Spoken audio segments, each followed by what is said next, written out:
Hello class. तो आज हम क्लास शुरू करने जा रहे हैं क्लास 10th का चैप्टर नंबर 3, जिसका नाम है pair of linear equation in two variables. Hindi में चैप्टर का नाम है दो चर वाले रैखिक समीकरण। तो समीकरण तुम सबको अच्छे से पता होगा कि दो चर वाले रैखिक लीनियर इक्वेशन जो होता है उसे हम किसे कहते हैं, जिसकी पावर ओनली और ओनली एंड वन हो, मतलब कि कोई ऐसा इक्वेशन जिसकी पावर सिर्फ हो, एक हो। फॉर एग्जाम्पल अगर मैंने लिख दिया कि एक्स स्क्वायर प्लस एक्स, तो ये कैसी इक्वेशन हो गई? क्वाड्रेटिक इक्वेशन हो गई, लीनियर इक्वेशन नहीं होगी। हिंदी में इसको द्विघाती समीकरण बोलते हैं, रैखिक समीकरण नहीं होगी। लेकिन अगर मैंने लिख दिया एक्स प्लस वाई, तो क्या ये लीनियर इक्वेशन होगी? बिल्कुल होगी। रैखिक समीकरण होगा? बिल्कुल होगा। क्यों? क्योंकि इसके ऊपर कुछ नहीं है, मतलब इसकी पावर क्या है? वन। तो कोई भी एक ऐसी इक्वेशन जिसकी पावर हाईएस्ट पावर वन हो, उसी को हम लीनियर इक्वेशन कहते हैं। अब यहाँ पे एक वर्ड और यूज़ किया जा रहा है, टू वेरिएबल्स। तो टू वेरिएबल्स का मतलब क्या? हमें पता है कि जो वेरिएबल्स होता है वो क्या होता है? अल्फ़ाबेट्स होते हैं हमारे। तो इसके अंदर दो तरीके के अल्फ़ाबेट्स आएंगे। सेकंड चैप्टर तुमने जब किया होगा पॉलिनोमियल का, तो पॉलिनोमियल के अंदर तुमने या तो एक्स वाला किया होगा, या तो सिर्फ वाई आता है, या तो यू, या तो एस, या तो टी, डेट्स ऑन। मतलब कि सिर्फ एक ही अल्फ़ाबेट्स उसको रिपीट होता रहता है। लेकिन इसके अंदर क्या है? दो वेरिएबल्स यूज़ करेंगे, एक एक्स और एक वाई, या तो वाई या तो जेड, या तो ए या तो बी। इस तरीके से दो वेरिएबल्स हमेशा यूज़ होगा इन चैप्टर्स के अंदर। तो इसके अंदर हम मेन एग्ज़ाम के पॉइंट ऑफ व्यू से पढ़ रहे हैं, तो मेन कॉन्सेप्ट पे आते हैं। इसमें तीन केसेस तुम्हें याद रखना है। तीन केसेस कुछ इस तरीके से हैं कि अगर मान लो दो इक्वेशन है, पहले इक्वेशन समझ लेते हैं कि नॉर्मल सा बेसिक इक्वेशन दे रखा है तुम्हारे पास, a1x, यहाँ पर a b और c का मतलब किसी कांस्टेंट वैल्यू से है कि कोई वैल्यू होगी वहाँ पर, और वेरिएबल्स हमारा सिर्फ ये x और y है। तो ध्यान से देखो, यहाँ पे दो इक्वेशन लिख दी मैंने, इसके सिम्बलाइज के लिए a1 b1 और c1, सेकंड इक्वेशन के लिए a2 b2 एंड c2। तो अगर कोई दो इक्वेशन दे रखा है और उसको हमें चेक करने है कि डायरेक्ट देख के बता सकते हैं हम उसमें कि कितने सॉल्यूशन पॉसिबल हैं, तो कैसे हम चेक करेंगे?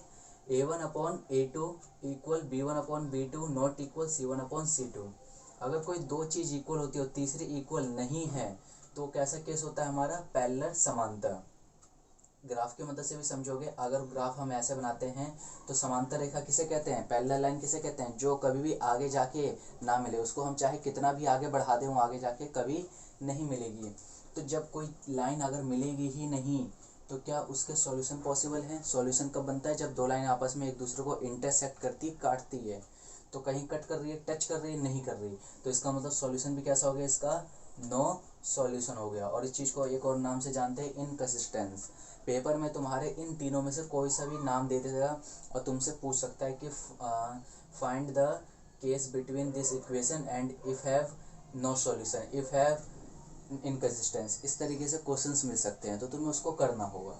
सेकंड केस देखोगे जब तीनों की वैल्यूज इक्वल होगी, मतलब a1 upon a2 b1 upon b2 c1 upon c2, तो इसको हम कहते हैं कोइंसिडेंट। कि कोइंसिडेंट होते हैं जब तीनों चीज़ें इक्वल हो जाती हैं।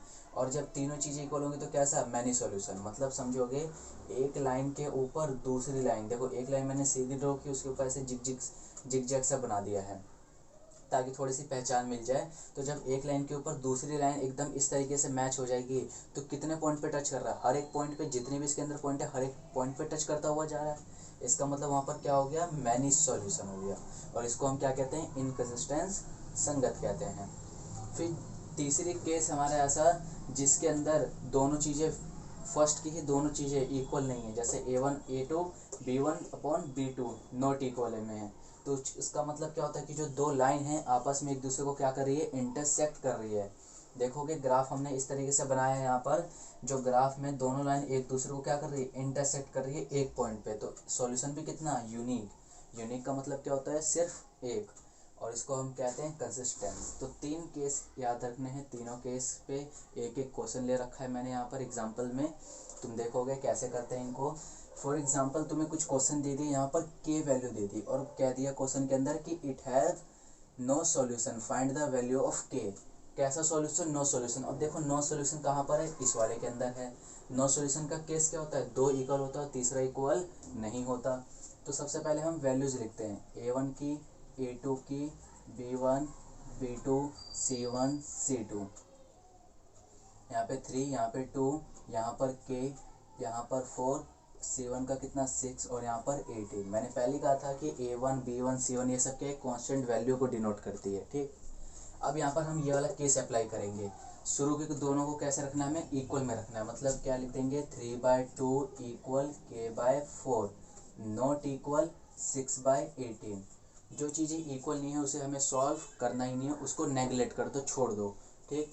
हम सिर्फ इस चीज़ों को देखेंगे। जो इक्वल है उसमें क्या होता है, क्रॉस मल्टीप्लाई जानते हैं हम, तो क्रॉस मल्टीप्लाई में क्या हो जाएगा, ये 2k = 4 × 3, तो 2k = 4 3 = 12, और मल्टीप्लाई से कोई चीज़ उधर जाती है अपोजिट में तो डिवाइड के अंदर, तो k की वैल्यू कितनी आ गई, 6 आ गई, ठीक है। इस तरीके से क्वेश्चंस आते हैं तुम्हारे 3-3 नंबर के छोटे छोटे से क्वेश्चंस आते था, और तुम क्वेश्चन इसमें छोड़ के आते हो, तो ऐसा नहीं करना है। अब सेकंड पार्ट में देखोगे, सेकंड पार्ट में 2 इक्वेशन दे दी और कह रहा है कि find the number of solution. अब हमें नहीं पता कि कितने नंबर ऑफ सॉल्यूशन है, और पेपर में हमसे पूछ लिया, तो हम कैसे निकाल सकते हैं। इस तीनों में से कोई ऐसा क्वेश्चन नहीं है जो डायरेक्ट हम बता सकते हैं, हमें केस अप्लाई करके देखना पड़ेगा कौन सा इक्वल कर रहा है। तो हमने क्या किया, सबकी वैल्यू लिख दी, A1 A2 B1 B2 C1 C2। A1 की वैल्यू 4, फिर यहाँ पे 12 6, फिर 18, फिर C1 की 18 एंड 54। अब सबको पहले इक्वल में रखना है। अगर कभी भी तुमसे नंबर ऑफ सॉल्यूशन पूछ ले तो इसका मतलब पहले सबको इक्वल में रख दो, और बाद में अगर कोई ऐसा नंबर मिलता है जो इक्वल नहीं है तो उस पर नॉट इक्वल का साइन मार दो। तो यहाँ पे क्या करना है, 4/12 = 6/18 = 18/54।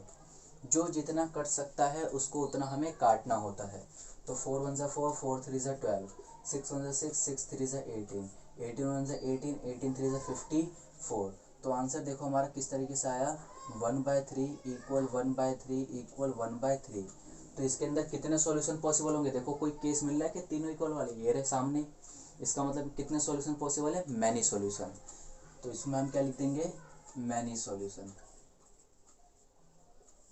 ठीक है। इस तरीके से इन क्वेश्चनों को हमें करना होता है। फिर थर्ड पार्ट में देखोगे, थर्ड पार्ट में भी नंबर ऑफ सॉल्यूशन बोला है, तो इसको भी देख लेते हैं कैसे करते हैं। यहाँ पर हमने लिख दिया A1 A2 B1 B2 C1 C2। सबसे पहले सबकी वैल्यू लिख दो। यहाँ पे देखो x के साथ कुछ नहीं है तो 1, फिर 5, फिर 6, फिर 12, फिर 7, फिर 8। सबको अपोन में रखो, 1/5 = 6/12 = 7/8।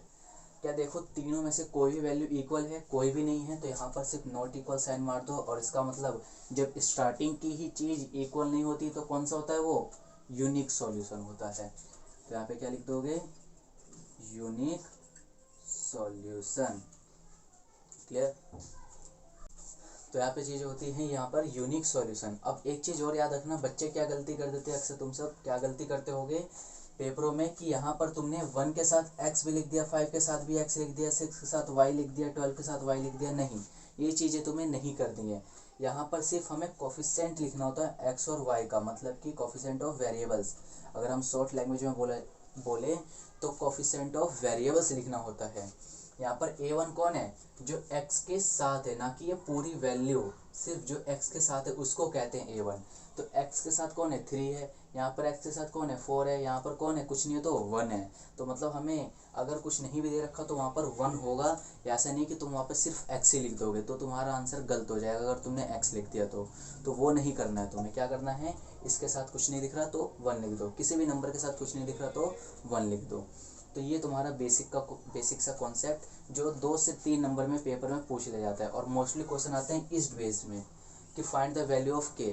तुमसे कोई सा भी केसेस दे सकता है कि यहाँ पे तुमसे क्या देगा, नो सॉल्यूशन है, मैनी सॉल्यूशन है, पैरेलल है, इंटरसेक्टिंग है, कोइंसिडेंट है, कंसिस्टेंस है, समथिंग कुछ भी, इसमें कोई सा भी केसेस दे देगा और तुमसे कहीं भी k लिख के क्वेश्चन पूछ लेगा कि find the value of k। तो तुम्हें केस तीनों याद रखने हैं, पहला, दूसरा, तीसरा। अगर तुम्हें ये तीनों केस याद होंगे तो ही तुम इस क्वेश्चन को अच्छे से प्रॉपर तरीके से कर पाओगे। तो इस केस को लिख लो, एग्जाम्पल लिख लो, और घर पे तुम्हारे पास मैथ की बुक होगी, उनसे क्वेश्चनों को ट्राई करो। तो अब हम चैप्टर 3 का एक नेक्स्ट यहाँ पे फॉर्मूला देखने जाते हैं। फॉर्मूला चाहे कह लो इसको या फिर एक नॉर्मल छोटा सा बेसिक कॉन्सेप्ट ही है ये भी, जिसमें दो तरीके तुम्हें सीखने हैं। एक का नाम है तुम्हारा एलिमिनेशन मेथड और एक का नाम है तुम्हारा सब्स्टिट्यूशन। हिंदी वाले बोले तो विलोपन विधि और विस्थापन विधि।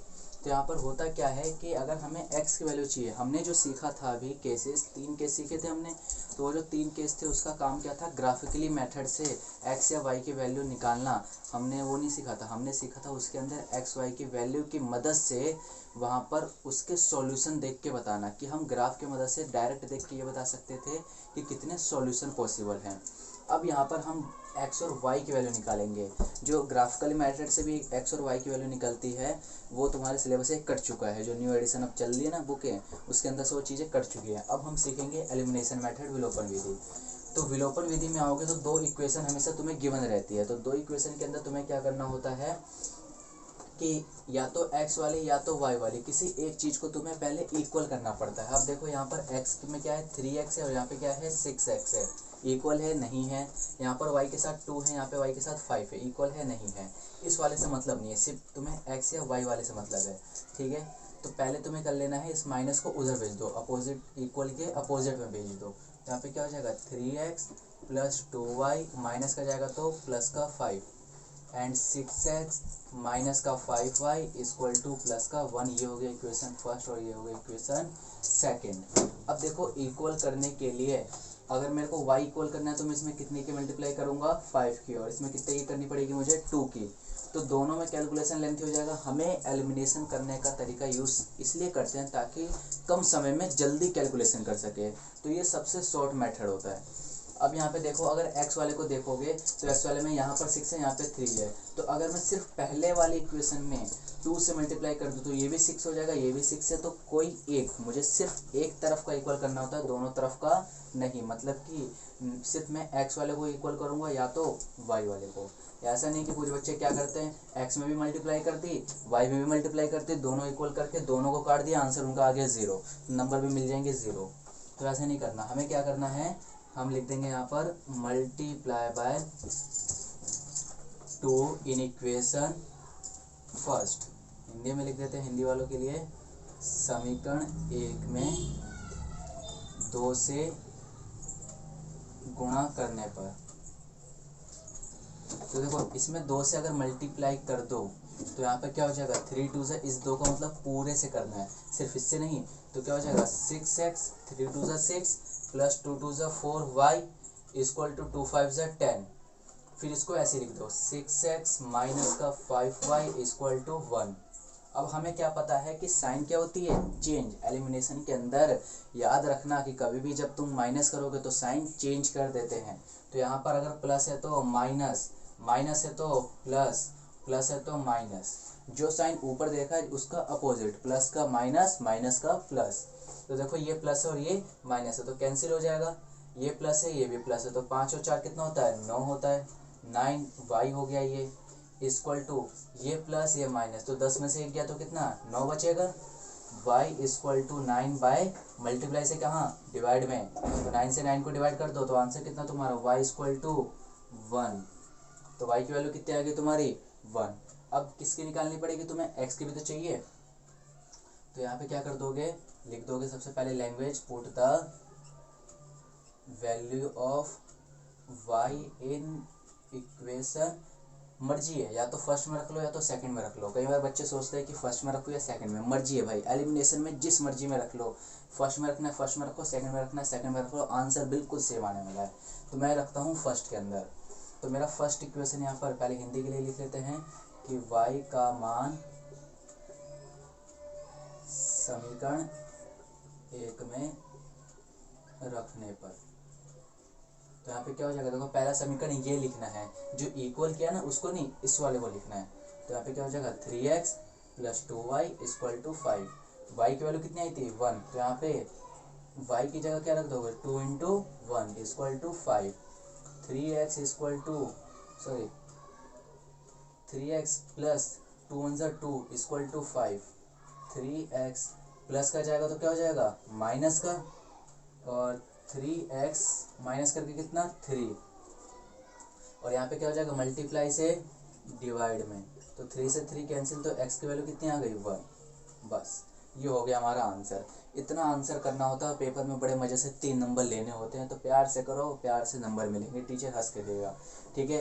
और कई बार बच्चे क्या करते हैं, ये लाइनें नहीं लिखते कि multiply by this equation, put the value of this equation in this, तो यहाँ पे क्या होता है कि उनके नंबर कट जाते हैं। टीचर क्या करता है कि इसके आधे आधे करके एक नंबर काट लेता है। 3 नंबर का क्वेश्चन है, एक नंबर कट गए और सॉल्यूशन के तुम्हें 2 नंबर मिल जाएंगे। तो एक नंबर भी क्यों कटवाना जब अच्छे से आता है, तो पूरा पूरा करके आना है, हर एक लैंग्वेज को अच्छे से लिखना है, ठीक। तो आई होप तुम्हें ये चीज़ क्लियर होगी। अब आते हैं सब्स्टिट्यूशन मेथड पे, विस्थापन विधि। नाम से समझने की कोशिश करो, सब्स्टिट्यूट मतलब कि उसमें से हटाना, विस्थापित करना, हटाना उसको। तो हमेशा 2 इक्वेशन होती है, पहला और दूसरा। इसका एक रूल क्या है कि एक बार जिस इक्वेशन को यूज़ कर लिया, दूसरी बार उसको कभी यूज़ नहीं करना है। तो हम क्या करते हैं, या तो पहला या तो दूसरा। पहली बार में हमारी मर्जी होती है, या तो हम पहला इक्वेशन ले सकते हैं या तो दूसरा। मैं पहला लेता हूँ, तो मेरे को पहले लेके मेरे को क्या करना होता है, 7x प्लस का उधर जाएगा तो क्या हो जाएगा 3 - 11y। मैंने क्यों किया, मैं चाहता तो x वाले को भी कर सकता था, मैंने 11 को y वाले को कर दिया। जरूरी नहीं कि मैं y को ही करना है, तुम x को कर सकते हो, आंसर सेम आएगा। बस क्यों किया, रीज़न ये है कि यहाँ पर हमें एक सिंगल फॉर्म वैल्यू चाहिए। सिंगल फॉर्म किसकी, या तो x की या तो y की। तुम जिसको डिस्प्लेस करोगे उस हिसाब से। मैंने y को डिस्प्लेस किया तो मुझे x मिलेगा, अगर मैं y को करता तो मुझे x मिलता, और अगर मैं x को डिस्प्लेस करता तो मुझे y मिलता। तो यहाँ पे देखोगे मल्टीप्लाई से 7 कहाँ जाएगा, डिवाइड में, मतलब दोनों की डिवाइड में, तो 11y अपॉन में 7, और ये बन गया मेरा इक्वेशन, थोड़ा सा छोटा लिख लेते हैं, 7, और ये हो गया इक्वेशन मेरा थर्ड, ठीक है। तो अब मैंने पहला इक्वेशन यूज़ कर लिया, तो अब दोबारा उस पहले इक्वेशन को यूज़ नहीं करना है। अब हम क्या लिख देंगे, put the value of x in equation, किस में, देखो x वाली वैल्यू किस में रखोगे, 1 तो यूज़ कर नहीं सकते, बचा कौन 2, तो इक्वेशन 2। तो 8x की जगह क्या रखना है मुझे, यहाँ पर 3 - 11y अपॉन में 7, फिर प्लस का y इक्वल टू 15।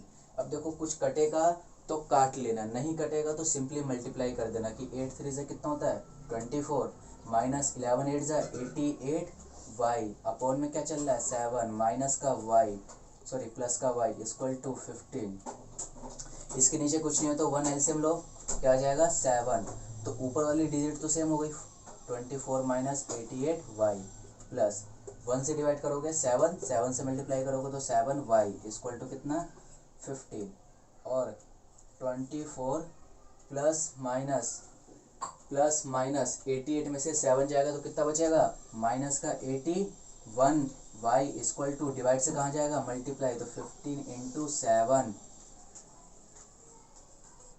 तो यहाँ पे क्या हो जाएगा देखो 24 माइनस का 81y इक्वल टू 15 7 सा कितना होता है 105 होता है क्या। अब प्लस का जाएगा तो उधर क्या हो जाएगा, ये माइनस का 24 माइनस 81y इक्वल टू 105 में से 24 को जरा माइनस करके बताओ कितना बचेगा, इधर 1 और इधर 81 बचेगा। अब y इक्वल टू 81 अपॉन 81 और माइनस ऊपर है, तो 81 से 81 गया कितने बार में 1 बार में, और साथ में कौन चल रहा था इसमें माइनस चल रहा था, तो y की वैल्यू क्या आ जाएगी माइनस का 1। अब मुझे x की वैल्यू चाहिए, तो x के लिए मैं इस y की वैल्यू किस में पुट करूँगा, फर्स्ट में नहीं, क्योंकि फर्स्ट एक बार यूज़ कर चुके हैं, सेकंड में भी नहीं, क्योंकि यहाँ पर हम सेकंड भी यूज़ कर चुके हैं, बचा कौन अब थर्ड, ठीक है। तो हम क्या लिख देंगे, put the value of y in equation third, Hindi के लिए y का मान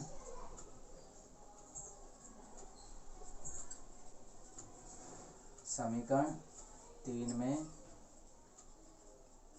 रखने पर, तो क्या हो जाएगा देखो x equal to 3 - 11y upon में 7, तो x equal to 3 - 11 into y की वैल्यू कितनी है माइनस का 1 अपॉन में 7, तो x equal to 3 minus minus plus का 11 1 से 11 अपॉन 7, तो आंसर कितना आ गया x इक्वल टू कितना 14/7 डिवाइड कर दो, x की वैल्यू कितनी 2, तो x की वैल्यू कितनी आ गई 2। तो ये इस तरीके से एलिमिनेशन और सब्स्टिट्यूशन में थोड़ा सा डिफरेंस है। और इजी की बात करो तो एलिमिनेशन बहुत इजी है, अगर घर पर प्रैक्टिस करो तो तुम्हें दोनों मेथड बहुत ही अच्छे से समझ में आ जाएंगे, और चाहे कितना भी बड़ा क्वेश्चन इनसे क्यों ना आ जाए तुम इसको इजीली कर पाओगे।